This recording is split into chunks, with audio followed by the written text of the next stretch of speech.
The morning started like any other, quiet, routine, predictable.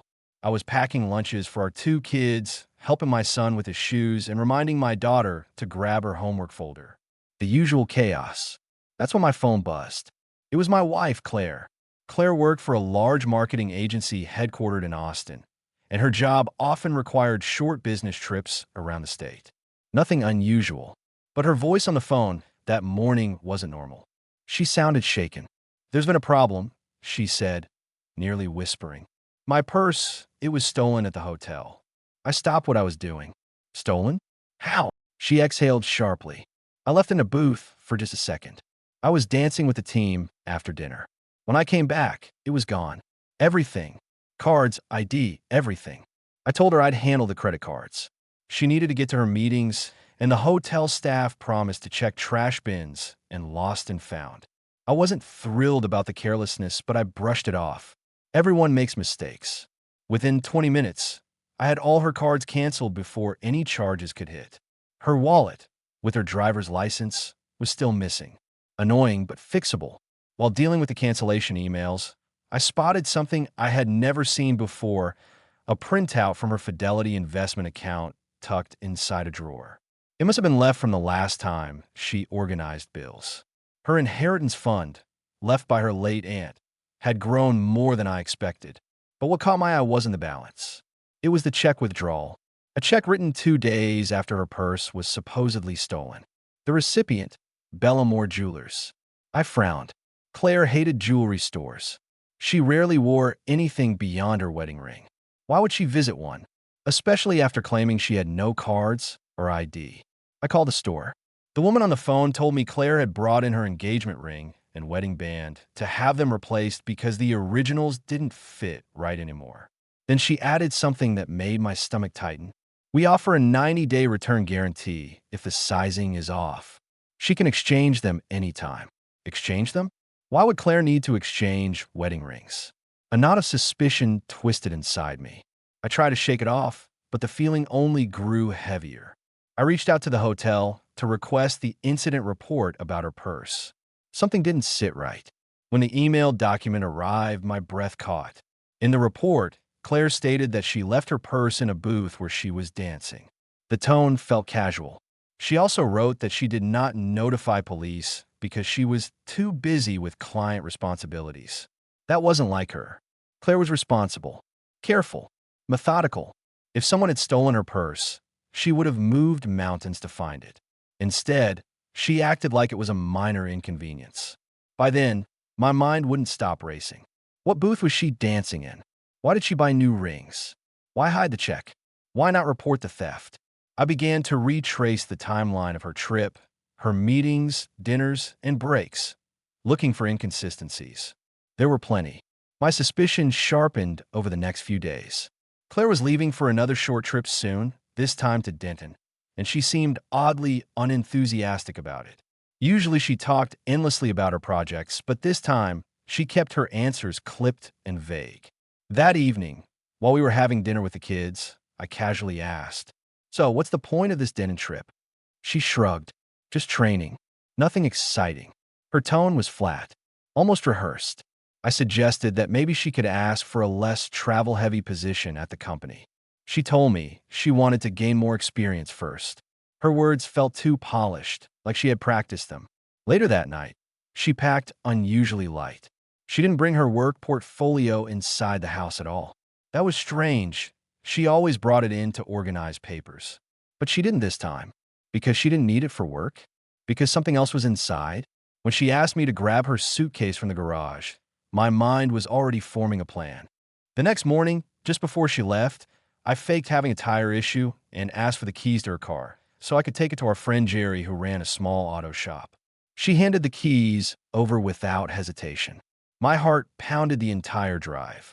Jerry greeted me with his usual cheerful grin, but he quickly noticed that I was tense. "Everything okay?" he asked while lifting the car. "I need a minute inside the car," I muttered. He nodded and left me alone. I went straight to her portfolio. It was there, hidden beneath a stack of papers. Inside it, zipped in a small pocket, was a nearly empty blister pack of birth control pills. Only 3 missing. Recently, my blood froze. Claire and I hadn't used any form of contraception in over a year. We agreed to let nature decide if we'd have another kid. She told me she'd stopped birth control completely. Yet here it was proof she was still using it. Or worse, using it elsewhere. I felt my chest tighten. My breathing turned shallow. Everything inside me screamed that this was no misunderstanding. When I got back home, I barely recognized the woman who greeted me with a kiss. She seemed warm, affectionate, even clingy that night as we watched a movie with the kids. She held my arm and whispered that she loved me. But I knew what was in her portfolio. I knew what she was hiding. And she had no idea that I knew. That night, after putting the kids to bed, she curled against me like nothing was wrong.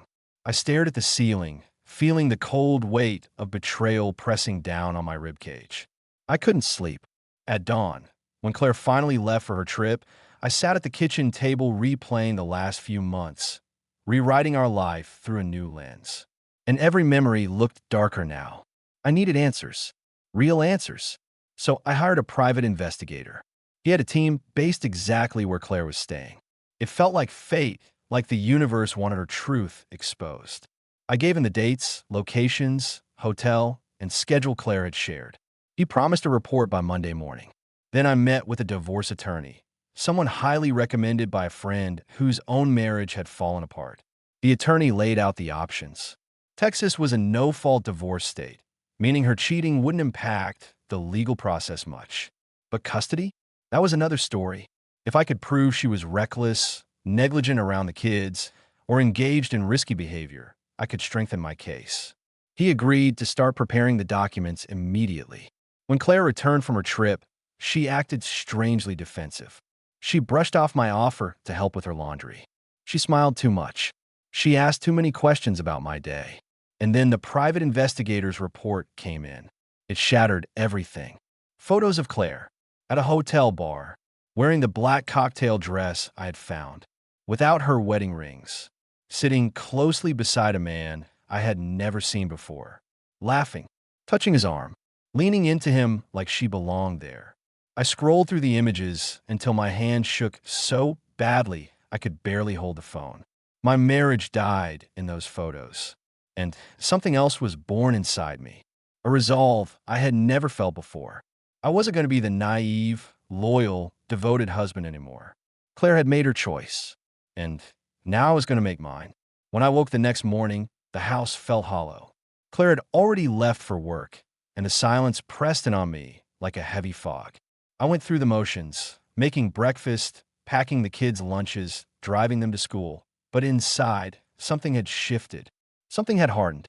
By the time I returned home, the report from the investigator was open on my laptop again, the photos staring back at me like a series of punches to the gut. Claire's body language told a story she would never admit on her own. The way she tilted her head toward him. The way her fingers touched the stem of her wine glass while she smiled at him. The way her legs angled toward his subtle, intimate, unmistakable. I shut the laptop. Today, I needed to act. I met with my attorney at 10 a.m. sharp. He had already drafted the divorce petition, and he walked me through what the next steps would look like: temporary custody arrangements, financial disclosures, service of documents. Then he asked the question I'd been avoiding. How do you want her to receive the papers? There were options: through the mail, at home, via a process server. All discreet. But I wanted accountability. I wanted the truth to land where she couldn't hide behind excuses or half-truths. I wanted her facade to crack in the same way mine had. At her office, I said. The attorney nodded, understanding exactly what that meant. When I left the lawyer's office, I felt a strange calm settle over me. Not peace, no. Peace was far away, but clarity. Purpose. A direction. The following morning, Claire behaved like everything was normal. She kissed me lightly before heading to work, asked if I could pick up the kids after school, and told me she'd be home around 6. I watched her drive away. I didn't feel sadness, only inevitability. I spent the day organizing documents, printing copies of the investigator's report, and preparing the house for what would come after. Divorce had a way of turning every familiar space into contested territory. At 4:50 a.m. the next morning, long before my alarm, my phone buzzed. Claire's work number flashed across the screen. I picked up. On the other end, her voice was trembling. "Please forgive me," she whispered. But before I could respond, the line went dead. She hadn't come home the night before. I sat up, heart pounding, wondering if she was trying to play the guilt card or if this was a new tactic. Panic, confusion, pity. Part of me wanted to believe she genuinely regretted what she had done. But regret didn't erase betrayal. And regret didn't fix what I'd seen. Later that morning, after I got the kids ready and dropped them off, Claire called again. This time, her tone was cold, controlled. "I need to come home and get some of my things." I kept my voice even. "We can meet at my attorney's office. You can collect your belongings after you sign the papers." There was a pause. A long one. "Sign what papers?" "You'll see them soon enough." She exhaled sharply, like she finally realized the game was over. "Can't you just talk to me first?" she pleaded. "I'll talk after the divorce is filed. Not before." She started to cry, but I didn't let myself soften. Not this time. I told her what time to meet, then hung up.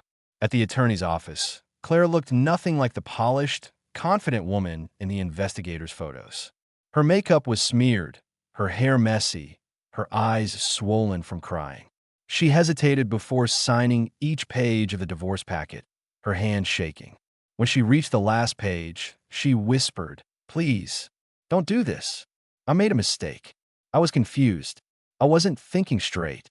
But I'd heard enough versions of that excuse in my life. I wasn't interested in another." When she finished signing, she finally blurted, "I'm pregnant." The words hit me like a blow. Pregnant. My world tilted. I stared at her, searching her face for any hint of remorse, truth, something. She rushed to add, "It happened during the affair. The protection must have failed. I didn't mean for any of this to happen, I swear." Every part of me went numb. Not because I wanted another child, but because I knew that if she hadn't been caught, if the timing hadn't betrayed her, I might have been fooled into raising another man's baby. I said nothing. No yelling. No accusations. Just silence. In that moment, she looked small, smaller than she'd ever seemed. She tried one more desperate attempt. "I've been diagnosed with a condition, nymphomania." Her voice cracked. I didn't know how to control myself. I didn't laugh, but the disbelief must have shown on my face. "Nymphomania?" I echoed. "Claire, you never once sought therapy. Never once mentioned any struggle. You made choices. Repeatedly." Her lip quivered, but I had nothing more to give. The meeting ended. And with that, so did our marriage. 6 months later, the divorce was finalized. The court granted me primary custody. Claire was allowed visitation, but only under structured terms. The baby she carried wasn't mine. There was no possibility of mistaken paternity. She moved to a small apartment outside the city. Word spread fast. A former classmate of hers told me she'd been partying hard at clubs, drinking, flirting, picking up strangers. A mutual friend told me her health had deteriorated. She looked exhausted, thin, and desperate. But I didn't reach out. I didn't try to help her. She had carved her own path, one reckless decision at a time. My focus was on my kids and rebuilding a life. Dating wasn't easy at first. After betrayal, that deep trust didn't come naturally. But eventually I met someone. Someone patient, kind, steady. Someone my kids adored. For the first time in a long time, the future didn't feel like a threat. It felt like a promise. She sat on the cold leather couch in the conference room of our attorney's office. Her face was blotchy from crying, her hands trembling, her eyes empty. The carefully constructed illusion of our perfect marriage was collapsing around her, and she knew it. Ironically, all of it fell apart because of one small transparent wrapper in her car. I walked into the room calm, almost unnaturally calm for someone whose life had just been torn apart. But I was no longer a husband, no longer a loyal partner, no longer someone she could manipulate with sweet words and promises. I was the man who came to put the final point in a story she had written herself. "Do you understand that this is the end?" I asked, sitting across from her. She hiccuped through her tears, clinging to her standard script. It's a misunderstanding. I can explain. Just give me a chance." "You don't get it." I cut her off quietly. "The end isn't between us. The end is for your lies. The end of your comfortable world where you lived 2 lives at once." She shook her head desperately. I didn't mean to. I was confused. It was a mistake. A mistake. I looked straight into her eyes. A mistake is when someone trips. You didn't trip. You danced in your lies for 10 months. You had an affair. You drove him around in my car. You went on trips with him on our anniversary dates. You slept with him, and then came home and kissed me like nothing happened. Each sentence hit her hard, but that no longer mattered. She had chosen all of this herself. The attorney set a folder on the table. All documents are prepared. The divorce, asset division, and waiver of claims. We only need your signature. My wife grabbed the pen with a shaking hand. Please, she whispered, don't leave me like this. I'll change. I'll fix everything. I leaned in slightly. I'm not leaving you, I said softly. I'm just stopping myself from holding on to someone who's been holding someone else for months. Her eyes closed, and for the first time I saw genuine realization. Not manipulative panic, not theatrical regret, but cold, final understanding. She realized this wasn't a performance. My resolve was real. She signed, mechanically, as if it wasn't even her hand.